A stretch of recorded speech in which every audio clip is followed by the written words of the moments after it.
and I felt a little pressure in my neck.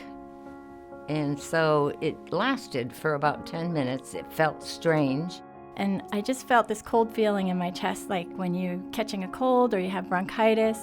And I thought, if I go to bed, I'll feel better. But I got up in the middle of the night and I just couldn't sleep. And then I went into heart failure a year ago and had a heart attack in May. I didn't even know I was having a heart attack. I thought I was having indigestion. I went for my annual physical, and my doctor asked, anything different? And I said, yeah. The emergency room staff, they took a chest x-ray, and then when I came back to the bed, I said, it's feeling worse now. There was really no rhyme or reason for me to go. There really wasn't. All I felt was this slight pressure right here. And I'm feeling shortness of breath. He sent me for a stress test. Long story short, they found a blockage. The nurse said, well, we're going to do another EKG because we have the baseline and let's take this one.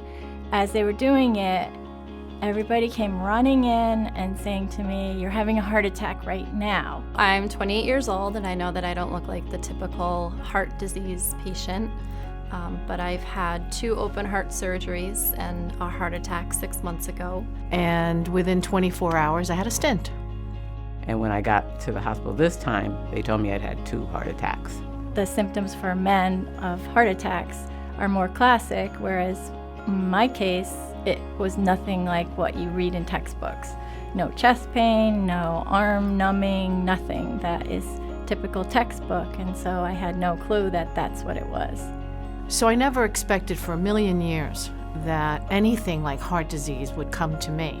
I also was a vegetarian for 25 years. So if you look at my profile, on the surface it looks like, how did this happen? I never expected it. I'm not one of the textbook cases for a heart attack. I never smoked. I don't have diabetes. And I just have hereditary family heart disease in my family. But I really don't have any of the high risk factors. As women, we have a tendency to take care of our families and our parents and everyone else before we consider ourselves. In cardiac rehab, we learned a lot that women are more likely to not seek medical attention when they are experiencing any kind of symptoms related to heart attack or heart disease. So I myself am guilty of that. When I went to cardiac rehab, I was so outnumbered by the men, I was shocked. And the reason that there's hardly any women at cardiac rehab is because women don't typically survive because they don't know they're having a heart attack, which is very scary. Women need to get moving. They need to exercise. They need to join the gym, exercise at home, walk.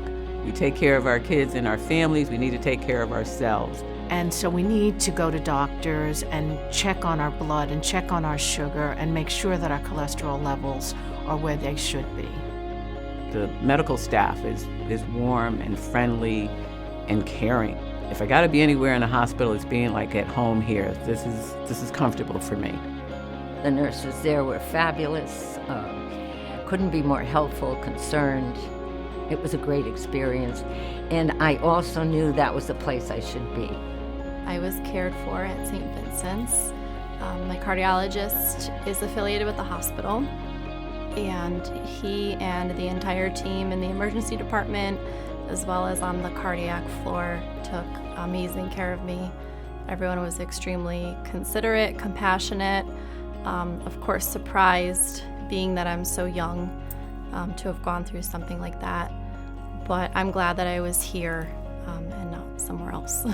It was beyond the call of duty of this nurse to not just put a blanket on me and walk away, but to look me in the eyes and say to me, are you all right? And as she did that, she took my hands, and it helped me to focus, right? With her, she was warm, I calmed down. So please don't ignore it.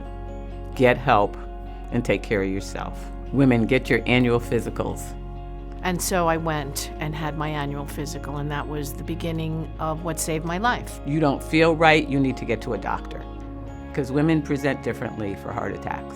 You don't necessarily have to have the pain in the arms, the chest pain. You don't necessarily have to have that. I could have died. And it took my boyfriend urging me to come to St. Vincent's when I did that most likely saved my life, because it got me the medical attention that I needed before it was too late. If I had stayed home and just tried to sleep through the night, I probably wouldn't be here today. St. Vincent's saved me body and soul, and because of them and everyone here at St. Vincent's, I was able to see the birth of my third grandchild and enjoy my son's wedding. I could have died. So I'm saying, if you have symptoms, pay attention. If you don't feel good, get help. My story doesn't include a heart attack event. Mine was way before any of that happened. I was rescued. I want to make sure that I make the best of this second chance that I've had. And if just one person hears my story and goes to the hospital if they're not feeling well or just not feeling right, then my mission is complete. It's the what ifs and the maybes that can take your life from you. I love St. Vincent's. I love St. Vincent's. This is my hospital. This is my hospital. This is my hospital. This is my hospital. This is my hospital.